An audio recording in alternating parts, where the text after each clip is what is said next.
شادی ایک کانٹریکٹ، ایک ایجاب اور قبول کا نام ہے. 5 لوگ گوار ہیں، 2 لوگ گوار ہیں، ایجاب و قبول شادی کا نام. لیکن لوگوں نے غیر ضروری طور پر شادی میں مہندی کی رسم، ہلدی کی رسم، صاحب سگائی کی رسم، نہ جانے کتنی رسمیں داخل کر دیں. انہوں نے بینڈ بجایا ہے تو میں بجاؤں گا، انہوں نے ڈی جے بجایا ہے تو میں بجاؤں گا، انہوں نے صاحب 50 اسکارپیو پہ بارات وہ لے کے گیا ہے تو میں بھی لے کے جاؤں گا. ایک صاحب ایک دیوانگی ہے لوگوں میں. حضور نے کیا کہا 1400 سال پہلے؟ لوگوں کی عقلیں چھین لی جائیں گی، لوگ بے وقوف ہو جائیں گے. دنیا میں کھانا اس لیے ہے تاکہ میں زندہ رہوں، اور زندہ اس لیے رہوں تاکہ میں اپنے رب کریم کی عبادت کروں. لیکن یہاں دیکھیے صرف کھانے کا مقابلہ ہے، چاؤمین، برگر، سینڈوچ، ٹکا، یہ وہ، جبکہ اس کی وجہ سے موتیں ہو رہی ہیں، لوگوں کے ہارٹ بلاکیج ہو رہے ہیں، لوگوں کا لیور فیٹی ہو رہا ہے، خطرناک مرض لیور کے پیدا ہو رہے ہیں. اور ڈاکٹر کہتے ہیں کہ جنک فوڈ مت کھائیے، ڈاکٹر کہتے ہیں کہ صاحب فاسٹ فوڈ مت کھائیے، مگر ایک دیوانی ہے، اسی کے پیچھے پاگل ہے. شام ہوئی، سڑک کے کنارے دکان لگی، ہزاروں دیوانے جمع ہو گئے. کیا مطلب؟ وہ کھانا کھا رہے ہیں جس کھانا کھانے کے بعد وہ صحت مند نہیں رہیں گے، جس کھانا کھانے کے بعد وہ کینسر کو دعوت دیں گے، جس کھانا کھانے کے بعد وہ صاحب بلڈ پریشر ہائی کو دعوت دے رہے ہیں. کچھ بھی ہو، ڈاکٹر جھوٹ بولتا ہے. کھاؤ، پہلے زندگی ملی ہے کھانے پینے کے لیے. کیا کہا حضور نے؟ اخیر زمانے میں لوگوں کی عقلیں چھین لی جائیں گی. جو کچھ آج دیکھ رہے ہیں وہ بہت اچھا نہیں ہو رہا ہے، وہ سب وہی ہو رہا ہے جو سرکار نے آخری زمانے کی پہچان اور علامت اپنے بیان کی ہے. زناکاری آج بالکل سستی ہو گئی. آدمی 10 روپے میں زنا کر رہا ہے، ایک ڈبے مٹھائی میں زنا کر رہا ہے، لیکن شادی میں 1 کروڑ روپے لگیں گے. جبکہ حضور نے شادی کو اتنا سمپل بنایا تھا کہ صرف 2 گواہ کے سامنے ایجاب قبول ہو جائے، بھیڑ لگانے کی ضرورت نہیں ہے. رات میں نکاح طے ہو، رات میں ایجاب قبول ہو جائے. دن میں رشتہ طے ہو، دن میں ایجاب قبول ہو جائے، دن میں ایجاب قبول ہو جائے. صرف 2 لوگ گواہ ہیں، 4 لوگ موجود رہیں، نکاح ہو. پرانے کپڑے میں نکاح ہو جائے گا، بغیر کسی باراتی کو کھانا کھلائے نکاح ہو جائے گا. لیکن اب دیکھ لیں صاحب، جب تک کپڑا خریدنے کا پیسہ نہ ہو نکاح نہیں ہوگا. جب تک صاحب مہندی کی رسم کے کپڑے نہیں جائیں تب تک صاحب شادی نہیں ہوگی. جب تک لڑکی کو نوکری نہیں ملے تب تک شادی نہیں ہوگی. جب تک لڑکے کو نوکری نہیں ملے تب تک شادی نہیں ہوگی. لڑکے کو نوکری ملے گی تب شادی ہوگی. شادی کی عمر ہے 18 سے 20 سال. اب شادی نوکری ملے گی اس کو 38 سال میں، شادی ہوگی 40 سال میں. یعنی اب وہ بڑھاپے کے قریب شادی کرنے جا رہا ہے. اس 20 سال کے اندر میں اگر لڑکے سے خطا ہو گئی، لڑکے کا پاؤں پھسل گیا، وہ طوائف کے کوٹھے پہ چلا گیا، تو بخاری کی حدیث میں آیا ہے کہ جوان ہونے کے بعد اگر نکاح میں تاخیر ہوئی، اس تاخیری نکاح کی وجہ سے بچہ بچی کا پاؤں پھسل گیا، ماں باپ اس جرم میں شریک سمجھے جائیں. زنا کرے لڑکی مجرم ہو باپ، زنا کرے لڑکا مجرم ہو باپ. جرم کیا ہے؟ شادی میں لیٹ کرنے کا. جرم کیا ہے؟ شادی میں تاخیر کرنے کا. اسی جرم کی وجہ سے آپ اس گناہ میں شریک سمجھے جائیں گے. یہ بتائیے مجھ کو 40-45 سال میں جب شادی ہوگی، 50 سال کے بعد تو بڑھاپا آ جاتا ہے. اب 5 سال ہی وہ بچہ اب شادی کے بعد اپنی بیوی کے ساتھ رہ پائے گا. جبکہ جو آدمی 18 سال میں شادی کر لیا، اس کی عمر 45 سال پہنچتے پہنچتے اس کا بیٹا 25 سال کا ہو گیا. اب اس کی بیٹی صاحب جوان ہو گئی، اب یہ خود جوان ہے، بیٹا اس کا پارٹنر بن گیا. اب یہ دونوں مل کر کے کمائے گا، دوسروں کے مقابلے میں زیادہ دولتیں کمائے گا، زیادہ خوشحال رہے گا. اسی لیے کہا کہ جلدی سے شادی کر لے تاکہ تیرے بچے پارٹنر تیرے ہو جائے، تاکہ تیری بیٹی جوان رہے اور تو بھاگ دوڑ کر کے اس کی شادی جلدی سے دلا دے. ورنہ شادی ہوگی 45 سال میں، اب آپ ہوں گے 60 سال کے بستر پہ پڑے ہوں گے موت کے قریب. اس وقت آپ کا بچہ 20 سال کا 18 سال کا ہو رہا ہوگا. لڑکی ہوگی تو پھر ایک شادی کا ٹینشن لے کے دنیا سے آپ جائیں گے. لڑکا ہوگا تو اس لڑکی کی آوارگی، اس کی ملازمت نہ ملنے کی وجہ سے آپ پریشان ہوں گے. سارا کام دنیا میں الٹا پلٹا ہو رہا ہے.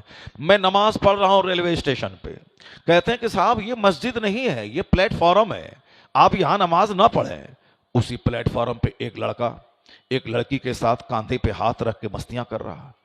کوئی پولیس والا بولنے کو تیار نہیں ہے.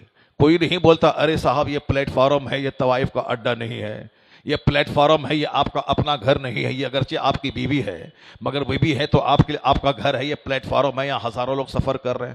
میں نماز پڑھوں تو کہتے ہیں کہ صاحب یہ پلیٹ فارم ہے، مسجد نہیں ہے.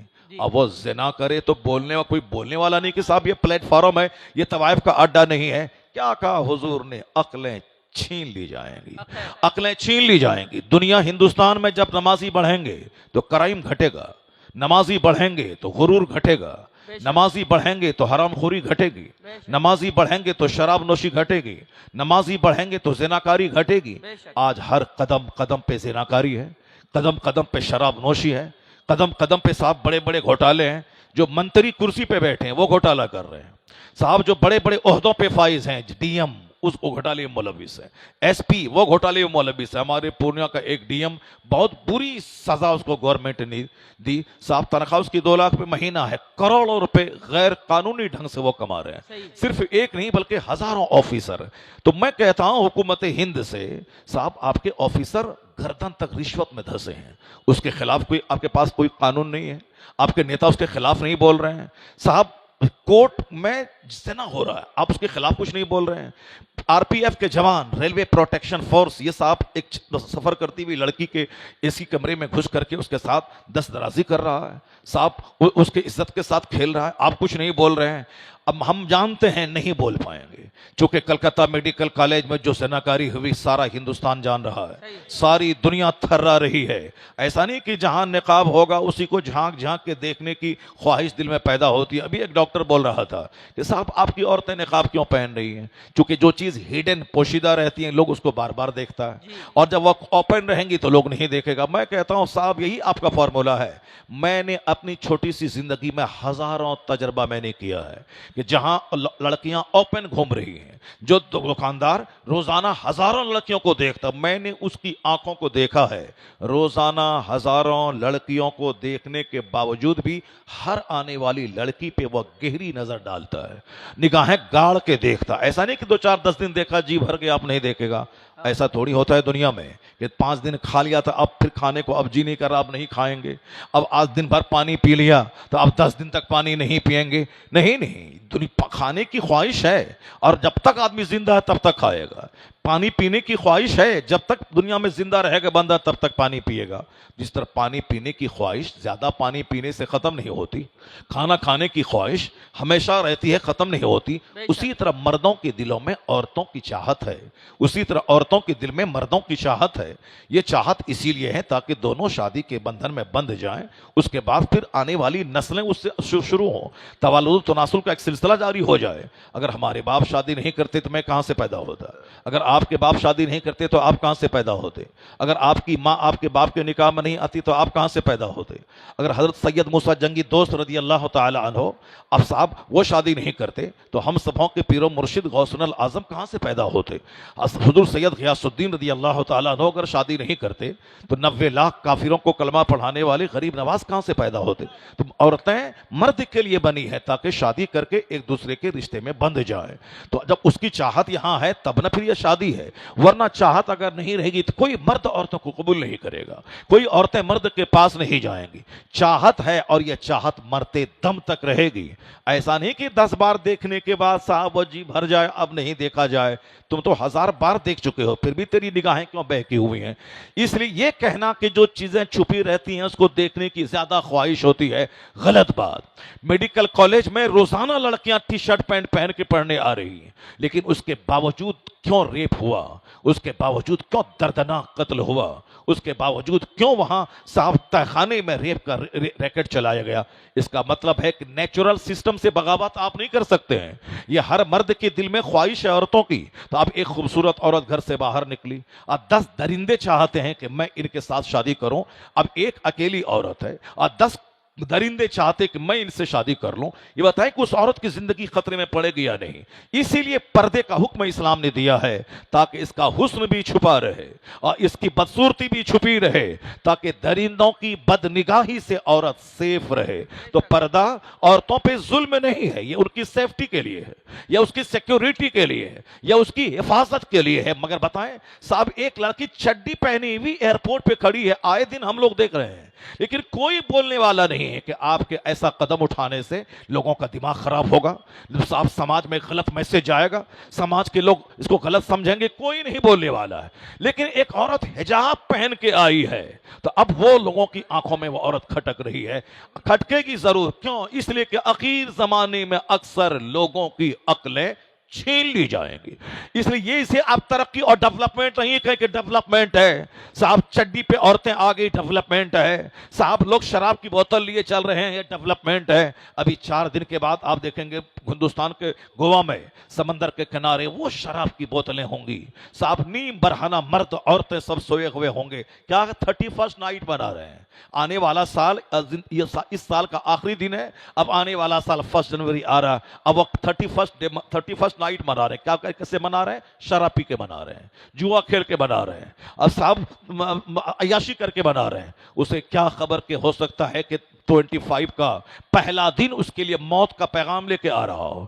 بہت ساری کشتیاں ڈوب گئیں جس کشتیوں پہ عیاشیاں ہو رہی تھیں، بہت سارے پلین کریش ہو گئے جس پہ شراب پی جا رہی تھی اور بدکاری ہو رہی تھی۔ دنیا کا خوبصورت شہر پہاڑ پہ جو آباد ہے، کاٹمانڈو نیپال کی راجدھانی پہاڑ پہ آباد ہے۔ ہم یہاں گرمی کے زمانے میں جلتے ہیں اور وہاں لوگ کمبل اوڑھ کے سوتے ہیں، لیکن ہونا یہ چاہیے تھا کہ جب اللہ نے نعمت دی ہے تو اس نعمت کا شکر ادا کرتا بندہ، اس نعمت کا شکر ادا کرتا۔ لیکن ہو کیا رہا ہے؟ اس سرد جگہ ہل اسٹیشن پہ بدکاریاں ہو رہی ہیں۔ سمندر کے کنارے خدا کا قہر و جلال یاد کرنا چاہیے کہ بمبئی کیسے آباد ہے سمندر کے کنارے۔ اگر 10 ہاتھ پانی اوپر ہو گیا تو سارا شہر سمندر کی آغوش میں سما جائے گا۔ اب وہاں جانے کے بعد لوگوں کو اللہ کا ڈر پیدا ہونا چاہیے۔ یا اللہ تو کس قدر قدرت کا مالک ہے، کس قدر تو مہان ہے کہ بمبئی جیسا شہر جہاں ہندوستان کی آدھی دولت رہتی ہے، یہ سمندر کے کنارے آباد ہے، سمندر کے کنارے اتنا خوبصورت شہر آباد ہے۔ تو اب اللہ رب العزت کو سجدہ کرنا چاہیے، سمندر کی چنچل موجوں کو دیکھ کر اللہ کو سجدہ کرنا چاہیے۔ لیکن ہو کیا رہا ہے؟ اسی سمندر کے کنارے بدکاری ہو رہی ہے، سارا کام الٹا پلٹا ہو رہا ہے۔ کیا مطلب؟ لوگوں کی عقلیں چھین لی گئی ہیں۔ ہل اسٹیشن پہ سجدہ ہونا چاہیے کہ نیچے بدن جل رہا ہے، یہاں برف گر رہی ہے تو سجدہ کرنا چاہیے، لیکن لوگ اسی سجدہ کے بجائے وہاں بدکاری کر رہے ہیں۔ سمندر کے کنارے سمندر کے جلال کو دیکھ کر، قہر کو دیکھ کر اللہ کے جلال کو یاد کر کے سجدہ کرنا چاہیے، اب وہاں سے ناکاری ہو رہی ہے۔ کشمیر کے ڈل جھیل میں آپ جا کے دیکھیں، سری نگر خوبصورت شہر ہے ہندوستان کا، اور بیچ شہر کے بیچوں بیچ ہے ڈل جھیل۔ اتنی بڑی جھیل پوری ہندوستان میں کہیں نہیں ہے، اگرچہ ادے پور جھیلوں کا شہر ہے، سٹی آف لیکس ہے ادے پور، لیکن وہاں کی جھیلیں بھی ڈل جھیل کے مقابلے میں کچھ نہیں۔ اب وہ جھیل دیکھنے کے بعد آنکھیں ٹھنڈی ہوتی ہیں، جھیل دیکھنے کے بعد کلیجہ ٹھنڈا ہوتا ہے، جھیل دیکھنے کے بعد طبیعت باغ باغ ہو جاتی ہے۔ تو جو سری نگر کے اس جھیل کے آس پاس کے لوگوں کو جھیل جیسی نعمت دیکھ کر کے اس کی وجہ سے سارا شہر ٹھنڈا رہے گا، مئی جون میں بھی جھیل کی وجہ سے گھروں میں اس کی تراوٹ، اس کی صاف ٹھنڈک محسوس ہوگی۔ لیکن آپ دیکھ سکتے ہیں اسی جھیل میں کشتیاں ہیں، ان کشتیوں میں کیا تماشے ہو رہے ہیں سارا ہندوستان جان رہا ہے۔ جو جگہ سجدہ کرنے کی تھی لوگوں نے بدکاری کا اڈا بنا دیا۔ کشمیر میں ایک ہے نشاد باغ، ایک ہے شالیمار باغ، شالیمار باغ، نشاد باغ، اب یہ بہت خوبصورت گارڈن ہے۔ میں جب وہاں گیا تو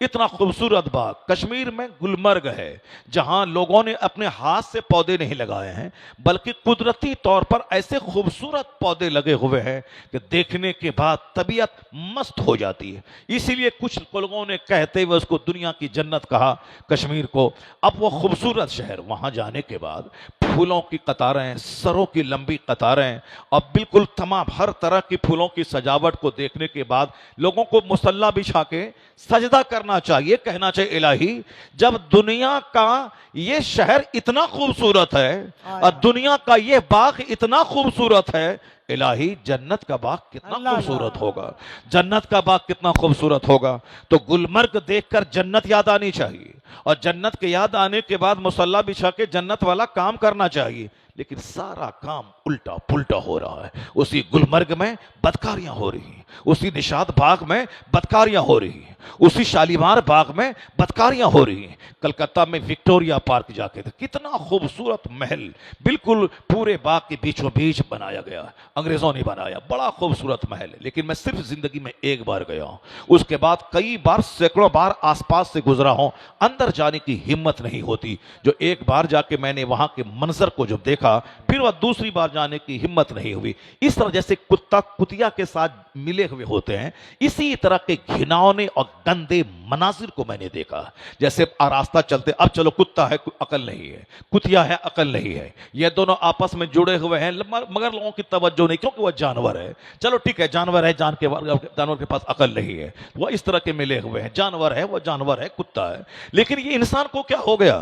یہ انسان صاحب وکٹوریا پارک چاروں طرف سے سڑکیں ہیں, چاروں طرف سے لوگ فٹ پاتھ پہ گھوم رہے ہیں, اس کے باوجود بھی اندر میں صاحب ایک درخت کے نیچے صاحب اسی طرح مرد عورت آپس میں ملے ہوئے ہیں جیسے جانور ایک دوسرے سے ملا کرتے ہیں. آپ کہتے ہیں ڈیولپمنٹ ہے, کیا ڈیولپمنٹ ہے یار؟ دلی پنجاب میں جا کے 2 پیسہ کما کے بس اینٹ جوڑ لیا, ڈیولپمنٹ ہے. ایک بلیٹ خرید لیا, ڈیولپمنٹ ہے. ایک چھوٹا سا گھر بنا لیا, ڈیولپمنٹ ہے. ایک چھوٹی سی آلٹو خرید لی, ڈیولپمنٹ ہے. یہاں تو ڈیولپمنٹ کے نام پہ وناشکاری کا ایک طوفان آ گیا ہے. یہ ڈیولپمنٹ نہیں ہے, یہ کیا ہے؟ ڈس اپوائنٹمنٹ ہے.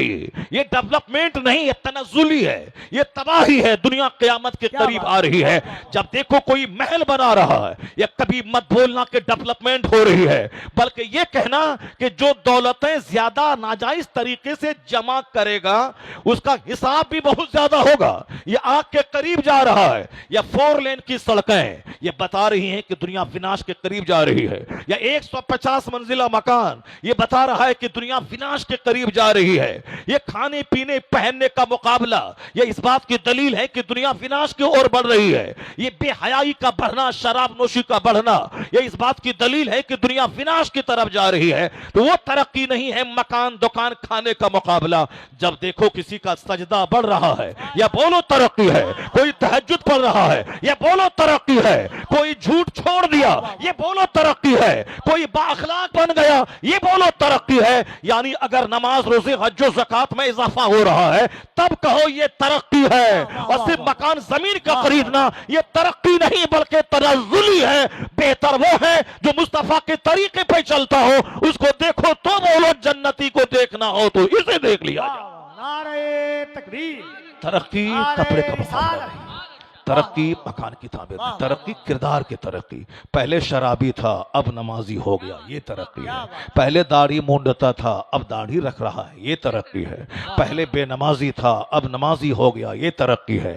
پہلے بخیل تھا کنجوس تھا اب سخی بن گیا, یہ ترقی ہے.